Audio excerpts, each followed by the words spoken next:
Hey there, JW, your old buddy, old pal, here to review Evil Little Things. This is a horror anthology. Now, this one's interesting to me because there's 3 stories, which one being the wraparound. So there's one wraparound story and 2 stories in the middle, which normally I believe is at least, 3 in the middle? So that means each one of these segments is about 30 minutes or more. So I kind of like that. I had mentioned before in an earlier episode that when it comes to anthologies, I know that I may get some criticism for this, but I prefer the longer stories. I just do. I mean, don't get me wrong. Like, as I mentioned in the other video, my 2 short films that I've done, one was 9 minutes and something, one was around a little over 9 minutes, and the other one, Text, was only 4 to 5 minutes. And I understand. It's not that I don't like short films that are shorter than that. It's just when it comes to anthology, I kind of like them that each story to have a decent running time. Now, I also like the wraparound story, which this one does. This basically, the wraparound story has Zach Galligan. You may recognize him from Gremlins, or my personal favorite, the Waxwork movies.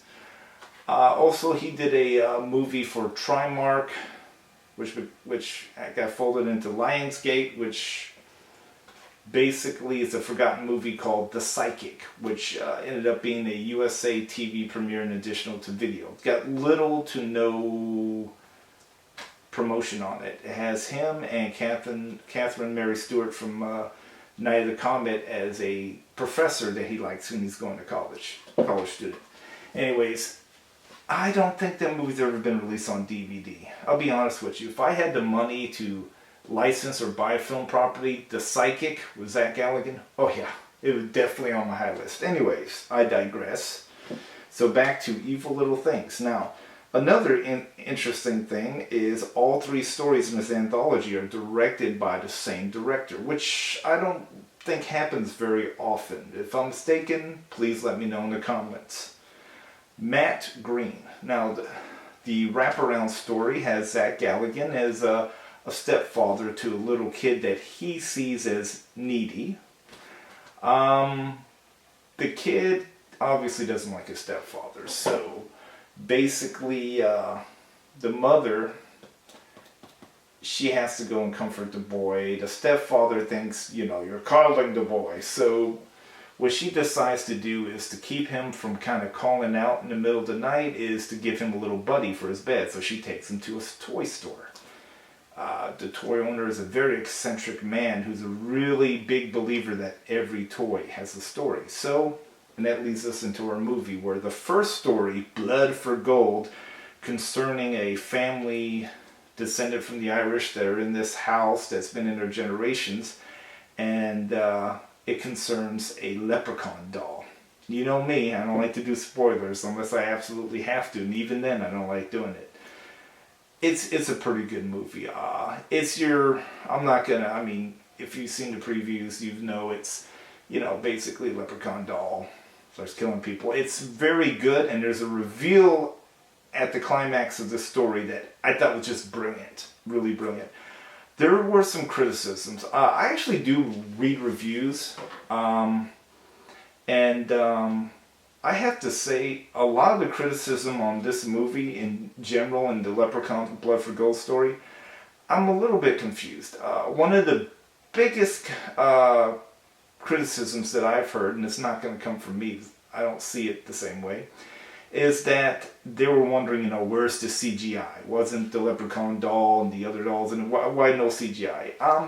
I'll be honest with you, when a reviewer reviews an independent film, the first thing they say is, where's the CGI? You lose my interest and I'm off to the next article or doing something else, maybe brushing my teeth. Because quite frankly, I get that you want to see more of the doll, but I actually like the old school less is more approach to the leprechaun story. And then when the twist happens, you do see the doll a little bit more. I feel like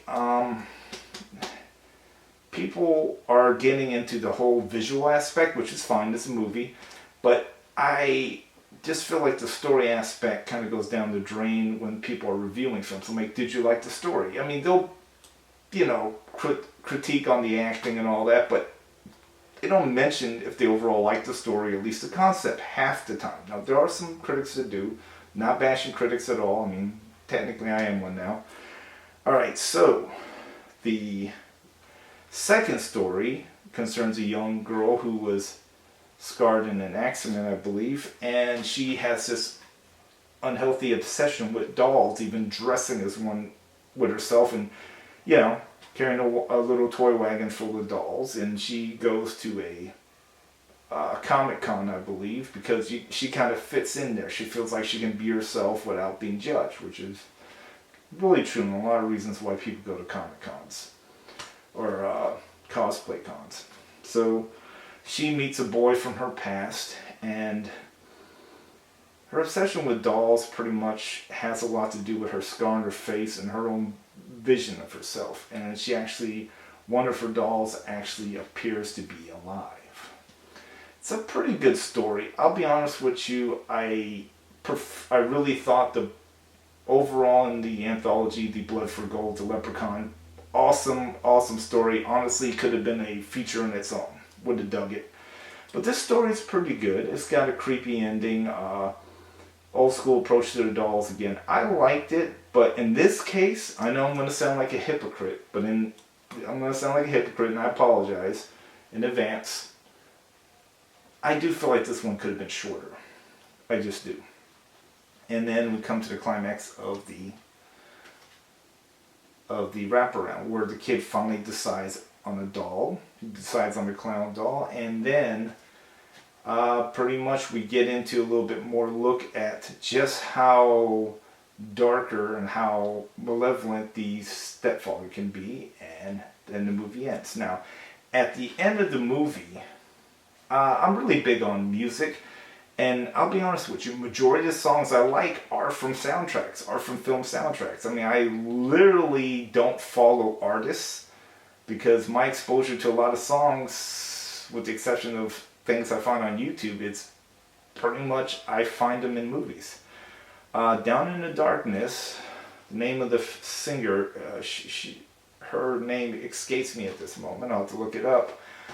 It's a beautiful, haunting song, and I really liked it. I got Evil Little Things at my neighborhood Walmart for around $9.99, and yes, totally worth my money. I would have paid up to $20 for it. I liked it. My only thing is, I do think the wraparound story could have a little more oomph towards the final act, but at the same time, it had just enough that you got the point. So, just little minor critiques. Anyways, I do recommend it, and I will see you guys on the next Horror Quickies.